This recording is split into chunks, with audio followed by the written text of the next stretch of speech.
Michael Saylor. 5 minutes to understand the greatest wealth transfer. Wall Street called it financial suicide when Michael Saylor converted billions into Bitcoin, but what he saw coming made every traditional investor look blind. I'm standing in his Washington, D.C. office, watching him trace a finger across a chart that shows the exact moment wealth stopped flowing to workers and started flowing exclusively to asset owners. This line right here, he says, tapping the screen with intensity that makes the glass vibrate. This is when they broke the system. 1971. And most people still don't understand what happened to them. The weight of that statement hangs in the air like a verdict. Behind us, Bitcoin's network activity pulses on a massive monitor. And suddenly the connection between a decision made 53 years ago and the financial destruction of the middle class becomes devastatingly clear. Saylor walks back to his desk, pulling up a document that changed everything for him. It's a Federal Reserve chart showing M2 money supply from 1971 to today. The line is nearly flat for the first section, then suddenly, violently vertical. August 15, 1971, he begins, his voice taking on the tone of someone explaining a crime scene. President Nixon closes the gold window. He severs the dollar's connection to anything real, anything scarce, anything that can't be printed infinitely. He promises it's temporary. 53 years later, we're still living with that temporary decision. The implications of that moment are still unfolding, still destroying wealth, still transferring prosperity from those who work to those who own. And most people don't even know it happened. But what's truly striking is what Saylor discovered when he modeled the economic consequences. Before 1971, if you work hard and save your money, you could buy a house, retire comfortably, send your kids to college. He explains, pulling up purchasing power charts that tell a devastating story. After 1971, working hard wasn't enough anymore. Saving money became a guaranteed path to poverty because they changed the rules. They made money infinite. And when money becomes infinite, only assets matter. He shows me the data that proves his point. In 1971, the median home price was $25,000 and median income was $10,000. A house cost 2.5 years of income. Today, median home price is $420,000 and median income is $75,000. A house costs 5.6 years of income. The purchasing power of labor collapsed by over 50%. This is exactly where the greatest wealth transfer in history begins. When they disconnected money from scarcity, they created two economies, Saylor explains, his intensity building with every word. One where wealth builds on wealth, where asset owners get richer automatically just by holding scarce things. And another where hardship builds on hardship, where workers trade their time for currency that loses value faster than they can earn it. The chart he shows next is breathtaking in its brutality.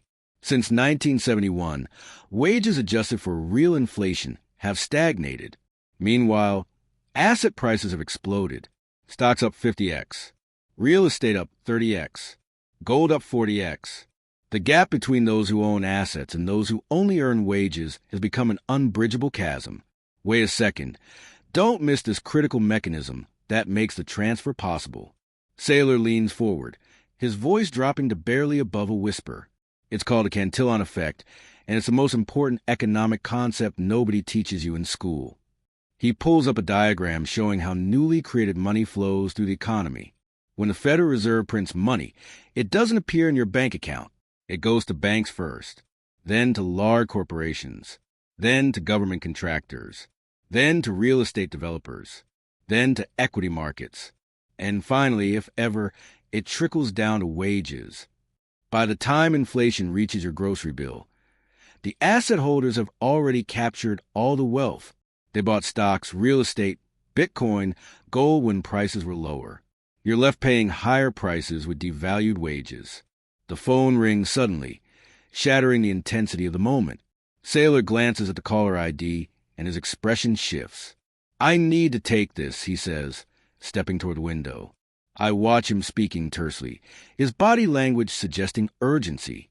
When he returns 90 seconds later, his face carries grim determination. That was our treasury team, he explains. We just executed another $180 million Bitcoin purchase. That's our third purchase this month. Most CEOs would hesitate, would diversify, would hedge. Saylor doubles down because he understands something most investors refuse to see. The wealth transfer isn't slowing down. It's accelerating exponentially. And position matters more than timing. You haven't seen Michael Saylor's most devastating analysis yet. Let me show you the exact mechanism of how they're transferring wealth from you to them. He says, pulling up a presentation marked confidential, board use only. Every year, the government runs massive deficits. This year, $2 trillion. They can't raise taxes to cover it because people would revolt. They can't cut spending because politicians need to buy votes. So they print money. The Federal Reserve creates dollars out of thin air and buys government bonds. He pauses, letting the enormity sink in. That new money dilutes every existing dollar. Your savings lose purchasing power. But the government gets to spend at yesterday's prices. That's the transfer.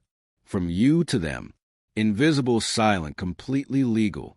But there was one calculation that made Saylor realize the transfer was entering a terminal phase.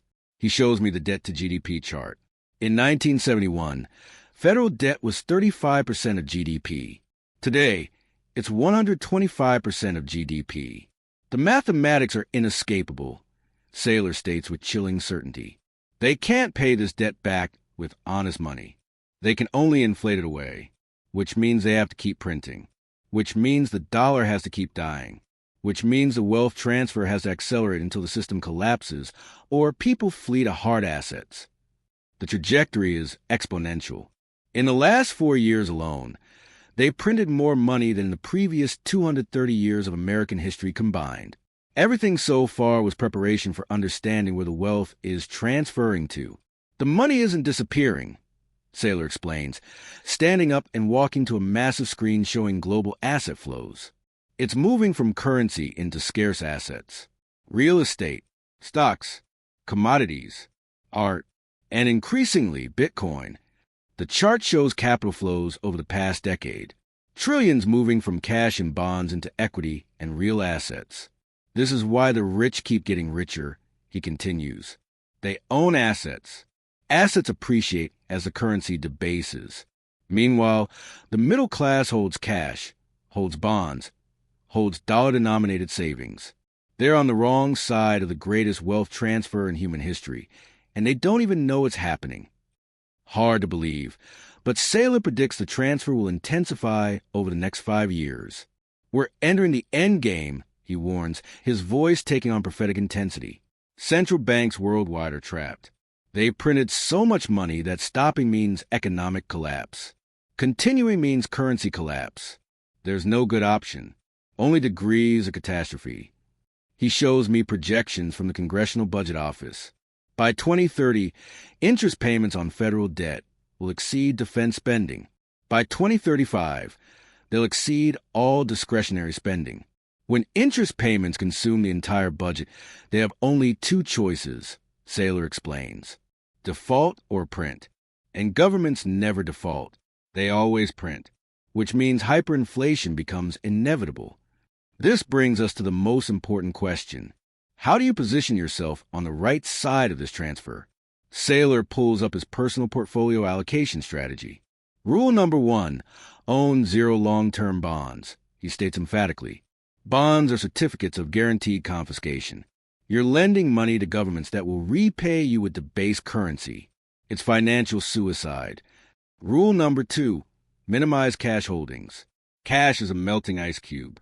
Every day you hold it, you lose. Keep only what you need for near-term expenses. Rule number 3, and this is where Saylor's conviction becomes absolute. Own scarce assets.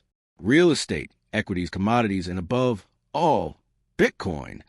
But what's truly striking is why Saylor considers Bitcoin the apex asset for capturing the wealth transfer. Every other store of value has flaws, he explains, pulling up a comparison matrix. Real estate is illiquid, expensive to maintain, geographically constrained, easily taxed. Gold is hard to move, impossible to divide efficiently, expensive to store securely. Stocks are subject to dilution, political risk, management risk. Art and collectibles require expertise and have tiny markets. He pauses, letting each limitation register. Bitcoin has none of these flaws. It's perfectly scarce, infinitely divisible, instantly portable, trivially verifiable, resistant to confiscation if properly held, and operates on a neutral protocol no government controls. In the competition for monetary premium, Bitcoin is the apex predator. Wait a second. Don't miss what Saylor discovered about Bitcoin's role in the wealth transfer. Bitcoin isn't just an asset appreciating against the dollar, he explains, his eyes intense with conviction. Bitcoin is the exit from the system entirely. It's the life raft off the sinking ship. When you convert dollars to Bitcoin, you're not just preserving purchasing power. You're opting out of the wealth confiscation mechanism. He shows me adoption curves that prove his thesis. In 2020, institutional Bitcoin ownership was negligible. Today, BlackRock, Fidelity, and major financial institutions offer Bitcoin exposure. Pension funds are beginning allocation. The smart money sees it, Saylor states. They understand the transfer is happening. They're positioning before the masses figure out. The mathematics of Bitcoin supply dynamics make the wealth transfer inevitable. Saylor pulls up the stock-to-flow model. Bitcoin supply increases by only 1.7% per year, and that rate has every 4 years, he explains. By 2028, new Bitcoin supply will be under 1% annually. By 2032, under 0.5%. Meanwhile, global money supply increases 7% to 15% per year. The math is simple but profound. Scarce asset versus abundant currency. The scarce asset must appreciate against the abundant currency. It's not speculation. It's mathematical certainty. When you understand this, Saylor says, you realize buying Bitcoin isn't a risk. Holding dollars is a risk. You haven't seen the full timeline of how Saylor expects the wealth transfer to unfold. Phase 1 is happening now. He begins, outlining his framework. Early adopters, individuals, and small institutions. Accumulate Bitcoin while it's still affordable. Phase 2, which we're entering, is when large institutions and corporations add Bitcoin to balance sheets. Phase 3, maybe 3 to 5 years away, is when nation-states begin competing to accumulate Bitcoin reserves. He shows me the game theory. Once one nation starts buying, others must follow or risk being left behind. Phase 4 is the end game, Saylor continues, his voice dropping. Central banks admit they need Bitcoin as a reserve asset. At that point, the wealth transfer is complete. Bitcoin absorbs a monetary premium from every other store of value. But there was one moment when even Saylor questioned whether the transfer would happen fast enough. It was 2022, when Bitcoin crashed from $69,000 to $16,000. Critics declared Bitcoin dead. Financial media celebrated his losses. I watched our position drop $3 billion in value. Saylor recalls, the memory's still sharp. And you know what I did? I bought more. The reason was simple but required iron conviction. The dollar didn't get stronger. Bitcoin didn't fail. Price temporarily disconnected from value due to leverage liquidations and panic selling. But the fundamentals, the wealth transfer mechanism, that only intensified. Inflation was higher. Money printing was faster. Bitcoin's value proposition was stronger than ever. Everything so far points to one inescapable conclusion for individual investors. You have a choice, Saylor states, his voice carrying the weight of historical inevitability. You can stay in the system, hold dollars, watch your purchasing power evaporate as the wealth transfer accelerates. Or you can exit the system, convert currency into scarce assets, position yourself to capture wealth rather than lose it. The window, he insists, is closing. In 2011, Bitcoin was $10. Most people ignored it. In 2015, it was $500. Still ignored. In 2020, it was $10,000. Some people woke up. Today, it's over $50,000. More people understand. But when it reaches $500,000 or $1 million, the wealth transfer opportunity will be largely complete. Early adopters will have captured the gains. Late adopters will be paying premium prices for scraps. The phone rings again. Saylor doesn't even look at it. That's probably another board member questioning why we're buying more Bitcoin, he says with a slight smile. The answer is always the same. Because every day we hold dollars, we're on the wrong side of the wealth transfer. Every day we buy Bitcoin, we're capturing value that's flowing from weak hands to strong hands, from devaluing currency to appreciating assets. MicroStrategy now holds over 150,000 Bitcoin, worth over $8 billion at current prices. They've never sold a single coin. They never will. Because selling Bitcoin for dollars is moving from the asset that captures the transfer back to the currency that's being transferred away.